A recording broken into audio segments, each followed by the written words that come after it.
I am disappointed for those who, like me, are expecting big updates in the Galaxy Z Fold 5, because a recent rumor confirmed another big news about the Galaxy Z Fold 5 and said to let you know Fold 5 is missing one big feature, which was rumored previously, and this new information is 100% confirmed. Remember how we said the Z Fold 5 was going to have some major durability features and numbers? Guess what, we were all incorrect. Samsung is not going to include any additional protection in the Galaxy Z Fold 5.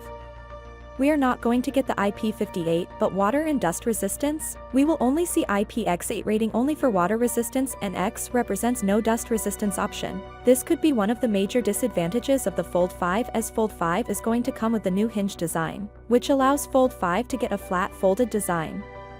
So the interior display is not readily damaged, but wonder what? No special treatment to dust certification. And here are the figures when Fold 5 new hinges tested, where we will see 200,000 to 300,000 folds, and after 200,000 folds the strength should be at 85%. And for an average user who folds and unfolds the device 100 times a day, Fold 5 will last for 5.7 years, until it stops working or has a problem with this hinge.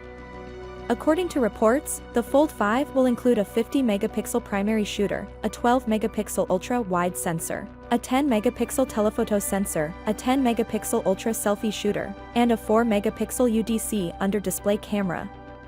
To be honest, there is no update from last year's Fold 4 save for the inclusion of an 8 KB recording at 30 frames per second.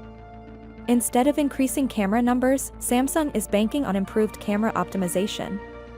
While the Galaxy Z Fold 5 will bring improvements in battery, we're all going to see a 4400 mAh battery. Yes, same as last year. This is not an improvement but a new power-efficient processor, is what I mean, and that could be the reason for Fold 5 to last longer than Fold 4 and possibly Pixel Fold. Finally, what are your thoughts about it? So without being said, let me know your thought in the comment below, and if you are new here, please subscribe. Peace out.